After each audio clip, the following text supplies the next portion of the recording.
Welcome to టీవీ20 news బులెటిన్ల ముందుగా headlines. Nuisance చేస్తే జైల్లో వేస్తాం, డ్రామాలాడితే తడాకా చూపిస్తాం, సీఎం చంద్రబాబు వార్నింగ్.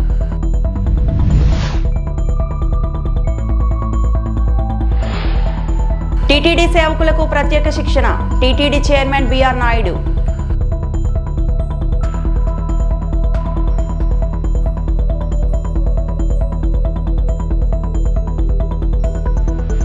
నాంపల్లిలో కోర్టుకు హాజరైన అక్కినేని నాగార్జున, నాగచైతన్య. న్యూసెన్స్ చేస్తే జైల్లో వేస్తాం, డ్రామాలాడితే తడాకా చూపిస్తాం, సీఎం చంద్రబాబు వార్నింగ్. ఏపీలో తాజా రాజకీయ పరిణామాలపై ముఖ్యమంత్రి చంద్రబాబు ప్రత్యేక మీడియా సమావేశం నిర్వహించారు. ఈసారి డిఫరెంట్గా ఫుల్ ఖుషీగా నవ్వుతూ హుషారుగా ప్రెస్ కాన్ఫరెన్స్లో మాట్లాడారు. వివిధ అంశాలపై ప్రసంగించిన చంద్రబాబు గతంలో ఎన్నడూ లేని విధంగా వైసీపీపై కన్నెర చేశారు. జగన్ టార్గెట్గా పలు ఇంట్రెస్టింగ్ కామెంట్స్, వార్నింగ్లు ఇచ్చారు. ప్రధానంగా వైసీపీ ప్రతిపక్ష హోదా అంశంపై ఏపీ సీఎం చంద్రబాబు కీలక వ్యాఖ్యలు చేశారు. ప్రతిపక్ష హోదా ఎప్పుడు ఇస్తారో, ప్రజాస్వామ్యం అంటే ఏంటో తెలుసుకోవాలని మాజీ సీఎం జగన్కు సూచించారు. వైసీపీ అసత్య ప్రచారాలపైన సీఎం చంద్రబాబు సీరియస్ వార్నింగ్ ఇచ్చారు. ఇక 2 రోజుల క్రితం పులివెందుల పర్యటనలో ఉల్లి, చీనీ పంటల రైతుల సమావేశంలో మాజీ సీఎం జగన్ చేసిన కామెంట్స్పై చంద్రబాబు ఫైర్ అయ్యారు. గత ప్రభుత్వంలో పులివెందులకు నీళ్లు కూడా ఇవ్వలేకపోయారంటూ జగన్పై సెటైర్లు వేశారు. డ్రామాలాడితే తడాకా అంటే ఏంటో చూపిస్తామని హెచ్చరించారు. కావాలని కొంతమంది రెచ్చగొడితే ఎవ్వరు కూడా సంవేదన పాటించండి. వాళ్ళ కార్యకర్తలు వస్తే ఎట్లా హ్యాండిల్ చేయాలో చేస్తాం. రైతుల ముసుగులో వైఎస్ఆర్ కాంగ్రెస్ పార్టీ కార్యకర్తలు వచ్చి రాజకీయం చేయాలంటే మాత్రం కబద్దార్, జాగ్రత్తగా ఉండండి. మర్యాదగా చెప్తున్నా. మీరేమనుకుంటున్నారంటే మీరు నేరాలు ఘోరాలు చేసి యువతులపైన వేసి తప్పించుకోవాలని ప్రయత్నం చేస్తున్నారు. ఎంత నీచంగా ఉన్నారంటే వీళ్ళని చూస్తే వీళ్ళు మనుషుల, పశువుల మనం చెప్పలేని పరిస్థితి. కుప్పంలో మొన్నే నేను ఇనాగరేట్ చేశాను. నేను అక్కడి నుంచి రాకమునిపే నేను వెళ్ళిపోతాను, నీళ్లు రావు అని మాట్లాడే పరిస్థితి వచ్చారు. ఒక పంపు 3 గంటలు టెక్నికల్ ప్రాబ్లం వచ్చింది. ఇమ్మీడియట్గా పంపుని రీప్లేస్ చేశారు. ఇప్పుడు కూడా పెడుతున్నారు. కాలువలు ఎండిపోయినాయి, నీళ్లు రావడం లేదు, మోసం చేశారని. అంటే ఏమనుకుంటున్నారు మీరు? సోషల్ మీడియా ఉందని మీ ఇష్టానుసారంగా వాగితే మీ సమాధానం ఇవ్వాలన్నిటికీ. అలాంటి వాళ్ళని ఏం చేయాలనో పగడ్బందీగా ఆలోచిస్తాం. వాస్తవాలు రాసే వాళ్ళని వాళ్ళు ఏదైనా రాస్తే తప్పుంటే కరెక్ట్ చేసుకుంటాం. తప్పుడు వార్తలు రాస్తే మాత్రం కబద్దార్, జాగ్రత్తగా ఉండండి. మీరు వేయడం మీ ఫేక్ న్యూస్ అని పెట్టుకోవాలన్నా బుద్ధి జ్ఞానం లేదు మీకు? ఏమనుకుంటున్నారు మీరు? ప్రతిరోజు ఏదో ఒకటి పెట్టి ప్రజల అటెన్షన్ డైవర్ట్ చేసి కావాలని ఫేక్ న్యూస్ అంతా పెట్టే పరిస్థితికి వచ్చారు. అందుకే నేను చెప్పాను, ఈ ఎర్రా వాసు, ఎర్రా రామూర్తి, చీలి వెంకటేశ్వరరావు, కోలాంటి ఈశ్వరరావు వీళ్ళంతా వైఎస్ఆర్ కాంగ్రెస్ వాళ్ళు. మీరు రాజకీయాలంటే మీ ఇంట్లో చేసుకోండి. ప్రభుత్వం దగ్గర మాత్రం తోక తిప్పితే తోక కట్ చేస్తాం. ఇంకొక ఆయన మాట్లాడతాడు, అక్కడేదో విశాఖపట్నం రైల్వే మనం స్టీల్ ప్లాంట్ ప్రైవేటైజ్ చేస్తే పోరాడతాడంట. ఎవరు చెప్పాడా నేను పోరాడమని? ఎవరు ప్రైవేటైజ్ చేస్తారా? డెఫినెట్గా కొన్ని గవర్నమెంట్లన్నీ కూడా కొన్ని సర్వీసులు అవుట్సోర్సింగ్ చేసుకుంటారు సమర్థత పెంచడానికి. అది నెపం పెట్టి ఇష్టానుసారంగా మాట్లాడడం. 12,000 కోట్ల రూపాయల కేంద్రం ఇచ్చి ఈరోజు మళ్ళీ విశాఖపట్నం స్టీల్ ప్లాంట్ రివైవ్ చేసే ప్రయత్నం చేస్తే తెలుగువారి ఆత్మ గౌరవాన్ని కాపాడితే. విజయవాడ జలవనరుల క్యాంప్ ఆఫీసులో పోలవరం ఎడమ ప్రధాన కాలువ పనులు, పోలవరం పునరావాస పనులు సమీక్ష అధికారులతో నిర్వహించారు.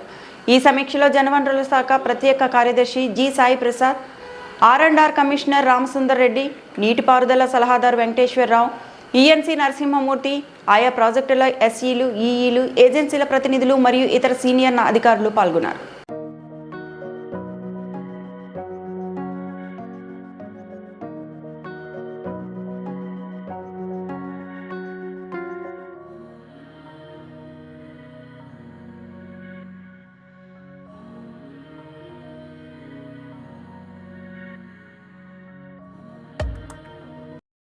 రైతుల విషయంలో కూటమి సర్కార్ రాక్షసత్వం ప్రదర్శిస్తోందని, కనీసం యూరియా కూడా ఇవ్వలేని అసమర్థ ప్రభుత్వం ఇదని శాసనమండలి ప్రతిపక్ష నేత బొత్స సత్యనారాయణ మండిపడ్డారు. కాకినాడలో మాజీ ఎమ్మెల్యే ద్వారంపూడి చంద్రశేఖర్ రెడ్డి క్యాంప్ కార్యాలయం ఆయన పార్టీ నేతలతో కలిసి మీడియా సమావేశం నిర్వహించారు. ఈ సందర్భంగా బొత్స సత్యనారాయణ మాట్లాడుతూ, సుదీర్ఘ పాలనా అనుభవం ఉందని పదే పదే చెప్పుకునే చంద్రబాబుకు వ్యవసాయ సీజన్లో రైతులకు ఏ మేరకు ఎరువులు కావాలో ముందుగానే ప్రణాళికను సిద్ధం చేసుకోవాలనే విషయం తెలియదా అని ప్రశ్నించారు. కూటమి ప్రభుత్వం రైతు వ్యతిరేక విధానాలకు నిరసనగా యూరియా కొరత, మంటలకు మద్దతు ధరలపై అన్ని ఆర్డీఓ కార్యాలయాల వద్ద ఆందోళన నిర్వహించి డిమాండ్ పత్రాలను సమర్పించనున్నట్లు తెలిపారు. సప్లైకి డిమాండ్ తగ్గట్టు సప్లై లేకపోవచ్చు, దేశంలో మనకు ఉత్పత్తి లేకపోవచ్చు ఫెర్టిలైజర్స్, కానీ ఇంపోర్ట్ చేసుకున్న మరి ఈ దేశంలో ఈ రాష్ట్రంలో ఉన్న ప్రభుత్వం కూటమి ప్రభుత్వమే కదా, మరి వాళ్ళ ప్రభుత్వమే కదా. మరి దేశంలో మిగతా రాష్ట్రాల్లో ఏ రకంగా మరి అవి ఫుల్ఫిల్ చేస్తున్నారు బీజేపీ వాళ్ళ రాష్ట్రాల్లోనూ, మరి ఇక్కడ ఎందుకు జరగట్లేదు? అధికారం స్వార్థం ఉండి మరి ఆ నార్థన్ స్టేట్స్లో ఏ విధంగా దొరుకుతున్నాయి అంటే శ్రద్ధ లేకపోవడం, వాటి పట్ల నిరాశ చూపెట్టడం, అయిపోయిన తర్వాత వచ్చి చేతులు కాలిన తర్వాత ఆకులు పట్టుకొని రీతిలో చందనంగా ఉంది. అందుకే ఇవాళ పరిస్థితి. ఆ నేపథ్యంలోనే ఇవాళ వైఎస్ఆర్సీపీ పార్టీ, మా పార్టీ ఇప్పటికే చాలా సందర్భాల్లో చాలా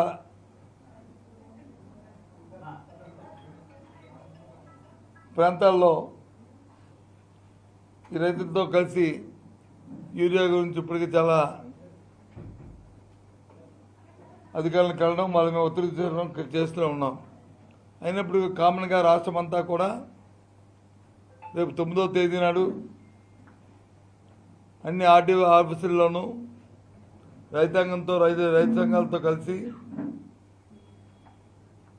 రైతుల కోసం యూరియా తాలూకా డిమాండ్ మీద వెంటనే ఫుల్ఫిల్ చేసి అందుబాటులో తేవడానికి ఒక కార్యాచరణ రూపొందించి 9వ తేదీన ఆర్డీఓ ఆఫీసులకి వినతి పత్రాలు ఇవ్వాలని మనం నిర్ణయించాం. మీ ద్వారా ఇప్పటికే ప్రకటించాం, మళ్ళీ ఈ విషయాన్ని చెప్తున్నాం. ఎందుకంటే సమయం ఇచ్చాం చాలా దగ్గర, గత 15 రోజులుగా దీని మీద మేము టీటీడీ సేవకులకు శిక్షణ ఇచ్చేందుకు ప్రత్యేక కార్యక్రమం అమలు చేస్తున్నట్టు టీటీడీ చైర్మన్ బిఆర్ నాయుడు తెలిపారు. టీటీడీ ఆధ్వర్యంలో ఆసుపత్రిలో సేవ చేసేందుకు అవకాశం కల్పిస్తున్నట్లు చెప్పారు. శ్రీవారి సేవా ట్రైనర్ పేరుతో 3 రోజుల పాటు శిక్షణ ఇవ్వనున్నట్లు ప్రకటించారు. సేవ కోసం వచ్చే వారికి కనీసం డిగ్రీ అర్హత ఉండాలని, గతంలో సేవలు చేసిన అనుభవం ఉంటే చెప్పవచ్చన్నారు. వాలంటీర్లు ఇవాళ నుంచి దరఖాస్తు చేసుకోవచ్చని చెప్పారు. తర్వాత director planning, government of Andhra Pradesh, ఈ కొన్ని డిపార్ట్మెంట్లు కలిసి ఈ శ్రీవారి సేవకులకి, అందులో సూపర్వైజర్లు కానీ మిగిలిన వాళ్ళందరూ కూడా ట్రైనింగ్ ఇవ్వాలనే ఉద్దేశంతో ట్రైనింగ్ ప్రోగ్రాం చేపట్టాలనేది ఆలోచన చేస్తున్నాం. వారి ఆధ్వర్యంలో సంయుక్తంగా శిక్షణ ఇచ్చి శ్రీవారి భక్తులకి మెరుగైన సేవలు ఎలా అందించాలి, ఏం చేయాలి, ఇంకా మెరుగైన సేవలు ఎలా ఇవ్వాలి అనే దాని మీద వాళ్ళకి 3 రోజులు 5 రోజులు ట్రైనింగ్ ఇచ్చి వాళ్ళని తర్వాత సేవలకి ఉపయోగించుకునే అవకాశం గురించి ఆలోచన చేస్తున్నాం. ముఖ్యమంత్రి శ్రీ నారా చంద్రబాబు నాయుడు సూచనల మేరకు టీటీడీలోని సిమ్స్, బార్డు, ఆయుర్వేద, చిన్నపిల్లల ఆసుపత్రి, అశ్విని ఆసుపత్రిలో శ్రీవారి సేవ ద్వారా రోగులకు ఉచితంగా సేవలు అందించేదానికి కూడా ప్రణాళికలు చేపట్టడం జరుగుతూ ఉంది. అది కూడా విద్యార్థులు మినిమం డిగ్రీ చేసి ఉండాలి అని ఒక నిబంధన పెట్టడం జరుగుతూ ఉంది. హైదరాబాద్ లో నాంపల్లి కోర్టుకు సినీ నటుడు అక్కినేని నాగార్జున, అక్కినేని నాగచైతన్య హాజరయ్యారు. మంత్రి కొండా సురేఖ చేసిన వ్యాఖ్యలపై న్యాయమూర్తి ఎదుట నాగార్జున, చైతన్య స్టేట్మెంట్ రికార్డు చేశారు. అనంతరం నాగార్జున మీడియాతో మాట్లాడుతూ తాను వేసిన పరువు నష్టం దావా కేసులో హాజరైనట్లు తెలిపారు. న్యాయస్థానంలో కేసు విచారణ జరుగుతుందన్నారు. న్యాయస్థానం ఎదుట తన స్టేట్మెంట్ రికార్డు వినిపించినట్లు వెల్లడించారు.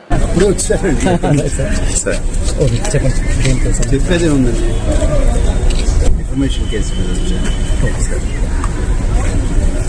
whether it's in the law of in the court. Now it is up to them to decide. మళ్ళీ ఎప్పటికి ఇచ్చారు సార్? మళ్ళీ వాయిదా ఉంది. భారత రాష్ట్ర సమితి నుంచి ఎమ్మెల్సీ కల్వకుంట్ల కవిత సస్పెన్షన్ను స్వాగతిస్తున్నామని జనగామ ఎమ్మెల్యే పల్లా రాజేశ్వర్ రెడ్డి అన్నారు. పార్టీ కార్యకర్తల అభిప్రాయం మేరకు అధిష్టానం నిర్ణయం తీసుకుందన్నారు. పార్టీకి వ్యతిరేకంగా ఎవరు మాట్లాడినా చర్యలు తప్పవన్నారు. కవిత కాంగ్రెస్ పార్టీ ఉచ్చులో చిక్కుకుందన్నారు. ప్రాంతీయ పార్టీలను చీల్చి వారి కుటుంబాల్లో చిచ్చు పెట్టడం కాంగ్రెస్ పార్టీ అని ఆరోపించారు. భారత రాష్ట్ర సమితి ఒక కీలక నిర్ణయం తీసుకున్నది. పార్టీ అధ్యక్షులు కల్వకుంట్ల చంద్రశేఖరరావు గారి ఆదేశం మేరకు పార్టీ ఎమ్మెల్సీగా ఉన్న కవిత గారు గత కొన్ని రోజులుగా పార్టీ వ్యతిరేకంగా మాట్లాడడం, కాంగ్రెస్ పార్టీ ఉచ్చులో పడడం, కాంగ్రెస్ పార్టీ చెప్పినట్లే నడుచుకోవడం, పార్టీ సీనియర్ నాయకుల మీద అనవసరమైన బాధ్యతారహితమైన ప్రకటనలు చేయడం, పార్టీ యావత్తు నాయకులు కార్యకర్తలు ఆందోళనకు గురి కావడం, 60 లక్షల మంది సభ్యులు కలిగి ఉన్న భారత రాష్ట్ర సమితిలో ప్రతి ఒక్కరికి కూడా వారికి ఎంత హక్కు ఉన్నదో అంతే హక్కు ఉంటుంది. కాబట్టి ఇలా భారత రాష్ట్ర సమితి కార్యకర్తల యొక్క మనోభావాలు దెబ్బతినకుండా ఉండాలని వారి ఆందోళనని గమనించి ఇవాళ యావత్తు పార్టీ ర్యాంక్ అండ్ ఫైల్ కోరుకున్న విధంగా ఇవాళ భారత రాష్ట్ర సమితి నుండి కల్వకుంట్ల కవిత గారిని సస్పెన్షన్ చేస్తూ ఆర్డర్స్ ఇవ్వడం జరిగింది. ఇది యావత్తు రాష్ట్ర పార్టీ యంత్రాంగం బాధతో తీసుకున్న నిర్ణయమైన పార్టీకి ఆందోళన కలిగించే విధంగా, పార్టీని కించపరిచే విధంగా తీసుకున్న నిర్ణయాన్ని మొత్తం నాయకులు కార్యకర్తలు చెప్పిన దాన్ని కేసీఆర్ గారు విన్న తర్వాత కేసీఆర్ గారు సస్పెండ్ చేస్తూ నిర్ణయం తీసుకోవడం జరిగింది. ఈ నిర్ణయంతో పార్టీ అనేదే ముఖ్యం. పార్టీ ముందు తన కూతురైనా దగ్గర బంధువులైనా ఎవరైనా కూడా సమానమే అని చెప్పేసి ఈరోజు చెప్పడం జరిగింది. కాంగ్రెస్ పార్టీకి అలవాటు భారతదేశంలో ఇప్పటి వరకు అనేక ప్రాంతీయ పార్టీలలో కుటుంబాలలో చిచ్చు పెట్టింది కాంగ్రెస్ పార్టీ. అది తమిళనాడు ఉదాహరణ తీసుకున్నా, కర్ణాటకలో జేడీఎస్ ఉదాహరణ తీసుకున్నా, లేక ఇతర పార్టీలలో ఎక్కడ తీసుకున్నా కూడా ప్రాంతీయ పార్టీల్లో కుటుంబాలు ఉన్నప్పుడు ఆ కుటుంబాల్లో చిచ్చు పెట్టడం అనేది కాంగ్రెస్ పార్టీకి వెన్నతో పెట్టిన విద్య. ఇవాళ ఇక్కడున్న కాంగ్రెస్ పార్టీ కూడా దురదృష్టవశాత్తు వారి యొక్క దుశ్చర్యలకు కవిత లోన్ కావడం, మా పార్టీని బలహీనపరిచే విధంగా చూడడం, దానిని యావత్తు నాయకులు కార్యకర్తలు కూడా కేసీఆర్ గారికి పార్టీ నాయకత్వానికి చెప్పినప్పుడు తప్పనిసరి పరిస్థితుల్లో బాధాకరంగానే ఈ నిర్ణయం తీసుకున్నారు. ఇక్కడ ఇలా ఈ జనగామ నియోజకవర్గంలో జరుగుతున్న యావత్తు నాయకులు కార్యకర్తలు కూడా మీరు చూసిండ్రు, ఇదే అభిప్రాయం వ్యక్తం చేసిండ్రు. వాటి పార్టీ శ్రేయస్సు దృష్ట్యా, తెలంగాణ శ్రేయస్సు దృష్ట్యా వారు తీసుకున్న నిర్ణయాన్ని మేము ఆహ్వానిస్తున్నాం. ఈ చర్యతో ఇంకెవరన్నా కూడా టీఆర్ఎస్ ఎమ్మెల్సీ కవిత ఇటీవల చేసిన వ్యాఖ్యలపై మాజీ మంత్రి నిరంజన్ రెడ్డి స్పందించారు. ప్రెస్ మీట్ ముగింపు సమయంలో ఆయన మాట్లాడుతూ హరీష్ రావు పార్టీ కోసం చేసిన కృషిని గుర్తు చేశారు. నిరంజన్ రెడ్డి మాట్లాడుతూ బ్రహ్మం గారికి సిద్ధయ్య లాంటి వాడు హరీష్ రావు. పార్టీ పెట్టే సమయంలో జెండాకు రంగు కోసం బేగం బజార్కు వెళ్లి తెచ్చిన వాడే హరీష్ రావు. ఎన్నికల సమయంలో పత్రికలు వేసుకొని పడుకున్న వారిలో ఆయన కూడా ఒకరు. అలాంటి వ్యక్తి రేవంత్ రెడ్డి కాళ్ళు పట్టుకుంటాడా అని ప్రశ్నించారు. ఉమ్మడి ఆంధ్రప్రదేశ్ రాష్ట్ర రాజకీయాల నుంచి తెలుగుదేశం అనేటువంటి పార్టీ అంతర్ధానం కావడానికి, అంతరించిపోవడానికి విదరవే అంటారు ఆంగ్లంలో దాన్ని. చారిత్రక కారణాలు ఉన్నాయి. ఆ కారణం, ప్రధాన కారణం తెలంగాణ అభిలాషను గౌరవించకపోగా తెలంగాణకు వ్యతిరేకంగా నిలబడ్డందుకే చంద్రబాబు నాయుడు గారి పార్టీని, అప్పటిదాకా ఆ పార్టీలో ఉన్న వాళ్ళు సైతం బయటికి వచ్చి తెలంగాణ వ్యాపితంగా, అలాంటి వాళ్ళం కూడా గతంలో తెలుగుదేశంలో పనిచేసిన వాళ్ళమే, తెలంగాణ అభిలాషలకు అనుగుణంగా ఎప్పుడైతే లేదో, ఇది మేము మాదనుకున్నటువంటి పార్టీ, మా ప్రాంతం గురించి వీళ్లకు పట్టింపు లేదు, మా ప్రాంతానికి వ్యతిరేకులు వీళ్ళు అనేది అర్థమైనాకనే తెలంగాణ సమాజం నుంచి ఆ పార్టీకి పాత్ర పోషించే అవకాశం లేకుండా దాన్ని పరిమితం చేసినారు ఆంధ్రప్రదేశ్కి, ప్రస్తుత ఆంధ్రప్రదేశ్కి. అది చరిత్ర అందరికీ తెలిసిందే. తెలుగుదేశం అనేటువంటి పార్టీ పుట్టుకనే కాంగ్రెస్ విధానాలకు వ్యతిరేకంగా పుట్టిందని ప్రకటించుకున్నటువంటి పార్టీ అది ఆనాడు. అదేవిధంగా కాంగ్రెస్ రాజకీయ చరిత్ర మీద కానీ, కాంగ్రెస్ పాలన మీద కానీ, సుదీర్ఘ పాలన మీద కానీ, ఎమర్జెన్సీ లాంటి అరాచకాల మీద కానీ, ఇతరేతర అరాచకాల మీద కానీ, ఇతరేతర కుంభకోణాల మీద కానీ దేశవ్యాప్తంగా అతి ఎక్కువగా మాట్లాడింది ఆనాడు టీడీపీ. చివరికి రాజీవ్ గాంధీ గారి ప్రభుత్వాన్ని కూల్చడంలో బొఫోర్స్ లాంటి ఆయుధాన్ని విపి సింగ్ గారు పిలిచినప్పుడు ఆనాటి నేషనల్ ఫ్రంట్కు నాయకుడిగా ఉన్నది ఆనాడు ఎన్టీ రామారావు గారు 1989లో. ఈ నేపథ్యంలో ఎందుకు చెప్తున్నానంటే, తెలుగుదేశం అనేటువంటి పార్టీ పుట్టుకనే, దాని ఆరిజిన్లోనే కాంగ్రెస్ వ్యతిరేకత ప్రాతిపదికగా పుట్టినటువంటి పార్టీ అది. అది నేను చెప్పేది కాదు, ఆ పార్టీ పెట్టినాడు ఎన్టీ రామారావు ప్రకటించినటువంటి. జీవితకాలం ఆ పార్టీకి సంబంధించినటువంటి అధినేతలందరూ మాట్లాడినటువంటి. తర్వాతి కాలంలో చంద్రబాబు నాయుడు రాహుల్ గాంధీతో కాంగ్రెస్తో రాజీపడి ఉండవచ్చు, అది వేరు విషయం. కానీ ఆ పార్టీ ప్రస్థానం అంతా కూడా కాంగ్రెస్కు వ్యతిరేకం. గుంటూరు గ్రామీణ మండలం తురకపాలెంలో పర్యటించిన వైద్య బృందం. తురకపాలెంలో మరణాలు సంభవిస్తున్న ప్రాంతంలో అపరిశుభ్ర వాతావరణం ఉన్నట్లు గుర్తించాం. మురికి నీరు, మట్టి, పశు విసర్జిత పదార్థాలు కలయిక వల్ల ఈ పరిస్థితి వచ్చిందని ప్రాథమిక నివారణకు వచ్చాం. గ్రామంలో 2500 మంది జనాభాలో 1200 మందికి వివిధ వైద్య పరీక్షలు నిర్వహించాం. 800 కుటుంబాలకు గాను 400 ఇళ్లలో వైద్య సిబ్బంది పరీక్షలు చేశారు.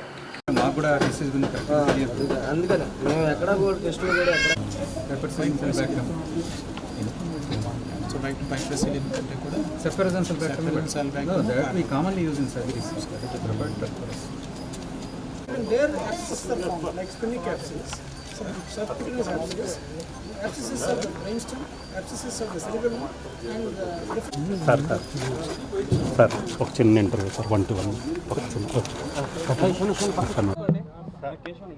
అందరికీ నమస్కారం. ఇవాళ మన హెల్త్ మినిస్టర్ గారు శ్రీ సత్యకుమార్ సార్ ఆదేశాలతోనూ, మన ప్రిన్సిపల్ సెక్రటరీ గారు శ్రీ కృష్ణబాబు సార్ ఆదేశాలతోనూ ఇలా తురకపాలెం గ్రామానికి వచ్చి ఇక్కడ ఎందుకు మరణాలు సంభవిస్తున్నాయి, దానికి సంబంధించిన కారణాలుగా గత కొన్ని రోజులుగా జరుగుతున్న పరీక్షల్లో ఏమి జరుగుతున్న ఫీల్డ్ లెవెల్ అసెస్మెంట్ కోసం ఒక టీం రావడం జరిగింది. నాతో పాటుగా గుంటూరు మెడికల్ కాలేజ్ ప్రిన్సిపల్ గారు, గుంటూరు జీజీహెచ్ సూపరింటెండెంట్ గారు, డిఎంఎన్హెచ్ఓ గారు, మన సబ్జెక్ట్ ఎక్స్పర్ట్ కళ్యాణ్ గారు, వీళ్ళందరూ ఇక్కడికి రావడము, వీళ్ళతో మాట్లాడి ఏ విధంగా చేస్తున్నారు మనం ఒకసారి చూసినట్టయితే ఇక్కడ కొన్ని రిస్క్ ఫ్యాక్టర్స్ ఉన్నాయని మాకు అర్థమైంది. అంటే డ్యాంప్ సాయిల్, ఏదైతే సరౌండింగ్స్ మన చుట్టూ ఉన్న ఏరియాస్ కొంచెం బురదగా ఉండటము, మట్టి ఎక్కువగా, నీరు ఎక్కువగా ఉండడం, నిల్వ ఉండటము, పశువుల పాకలు కొంచెం ఎక్కువగా ఉన్నాయని చాలామంది చెప్తున్నారు. అదొక రీజన్. ఇవన్నీ ఉండడం వల్ల ఏమవుతుందంటే ఏదైతే మనం ఒక బ్యాక్టీరియా కానీ ఒక ఇన్ఫెక్షన్ కానీ అనుకుంటున్నామో అది ఎక్కువగా ఉండే అవకాశం ఉంది. అది కాకుండా ఇక్కడ ఉన్న 2500 జనాభాలో దాదాపుగా 1200 మందికి ఇప్పటివరకు టెస్టింగ్లు చేయడం జరిగింది. అంటే సుమారుగా 800 ఇళ్లలో 410 ఇళ్ళు ఆల్మోస్ట్ కవర్ చేశారు. వీరందరిలోనూ ఎవరెవరికైతే జ్వర లక్షణాలు ఉన్నాయో వారందరికీ తప్పకుండా రక్త పరీక్షలు, బ్లడ్ కల్చర్ అంటాం, అంటే బ్లడ్ నుంచి ఏదైనా ఆర్గానిజం కానీ మనకు ఏదైనా బ్యాక్టీరియా కానీ బయటకు వస్తుందేమో అని వచ్చేసి ఒక రకమైన పరీక్ష అందరికీ తప్పకుండా చేయడం జరుగుతుంది. అదే క్రమంలో ఇంతవరకు 29 మంది బ్లడ్ శాంపిల్స్ తీసుకుని దాన్ని పరీక్షకు పంపించడం జరిగింది. రేపటికి ఆ పరీక్ష రిజల్ట్స్ వస్తాయి.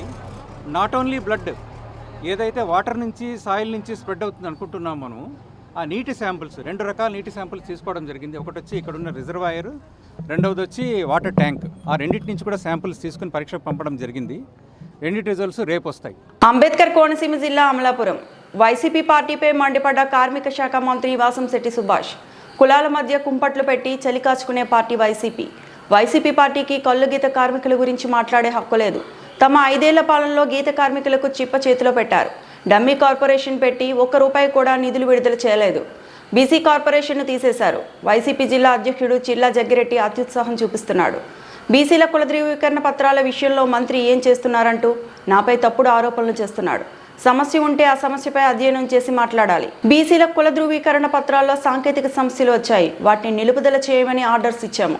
త్వరలోనే సమస్యను పరిష్కరించి సర్టిఫికెట్లు ఇస్తాం. కులాల మధ్య కుంపడ పెట్టి చలిమంట కాగుదాం అనుకున్న ప్రభుత్వం ఏమనంటే వైసీపీ పార్టీ. కానీ మా పార్టీ వచ్చేటప్పటికి టెక్నికల్ ప్రాబ్లం రైజ్ అయిందని నేను ఆల్రెడీ చెప్పడం జరిగింది. దాని విధంగా 26 మంది కలెక్టర్లకి ఇంటిమేషన్ ఇవ్వడం జరిగింది. సీఎంఓ నుంచి కూడా చెప్పడం జరిగింది. ఆల్రెడీ కలెక్టర్ కూడా దాని మీద షార్ట్అవుట్ చేయడానికి ఆ ప్రాబ్లం ప్రయత్నిస్తూ ఉన్నారు. అది త్వరలో షార్ట్అవుట్ అవుతుంది. ఆ వ్యవహారం పూర్తిగా తెలియక ఎవడేదో చెవులో ఊస్తే జగన్మోహన్ రెడ్డి గారు కూడా నదో వాగో తెలీదు వాగేస్తూ ఉంటాడు. వీళ్ళు కూడా అంతే, పట్టించుకోవాల్సిన పని లేదన్న భావన. రైట్. వాహనదారులకు రకరకాల ఫైన్లు వేస్తుంటారు పోలీసులు. హెల్మెట్ లేకపోతే ఫైన్, లైసెన్స్ లేకపోతే ఫైన్, ఆర్సీ లేకపోతే వడ్డింపు, పొల్యూషన్ సర్టిఫికేట్ లేకున్నా ఫైన్, రెడ్ సిగ్నల్ దాటితే ఫైన్, ఇక ఓవర్లోడ్, ట్రిపుల్ రైడింగ్, ఇలా రకరకాలుగా ఫైన్లు వేస్తారు. డ్రంక్ అండ్ డ్రైవ్తో పాటు జైలు శిక్ష తప్పడం లేదు. ఇవి అన్ని ప్రయాణికుల భద్రతను దృష్టిలో ఉంచుకొని తెచ్చిన రూల్సే అయినా బ్రేక్ చేసిన వారికి ఫైన్లు తప్పడం లేదు. అది సరే కానీ ఇప్పుడు నాకు ఫైన్ కట్టండి అంటూ ఓ వాహనదారుడు రోడ్డుపై బైఠాయించాడు. కరీంనగర్లో గుంతలో ఉన్న రోడ్డుపై కూర్చొని వాహనదారుడు నిరసన తెలిపాడు. నిబంధనలు పాటించకపోతే మాకు వేసే జరిమానాలు సరే, మరి రోడ్డు బాగులేనందుకు మీరు నాకు ఎంత చెల్లిస్తారు జరిమానా అంటూ రేకుర్తి చౌరస్తా వద్ద రోడ్డుపై నిరసనకు దిగాడు కోటిశ్యామ్ అనే ద్విచక్ర వాహనదారుడు. గుంతలో ఉన్న రోడ్డులో కూర్చొని నిరసన తెలిపాడు. ఇక వినూత్న రీతిలో నిరసన తెలిపిన కోట శ్యామ్ కుమార్ ఫోటోలు, వీడియోలను సోషల్ మీడియాలో షేర్ చేస్తూ ప్రభుత్వాన్ని నిలదీస్తున్నారు నెటిజన్లు. కాగా వరుసగా కురుస్తున్న భారీ వర్షాలు, వరదలతో చాలా ప్రాంతాల్లో రోడ్లు దెబ్బతిన్నాయి. రోడ్లపై వాహనదారులు నరకం చూడవలసిన పరిస్థితి.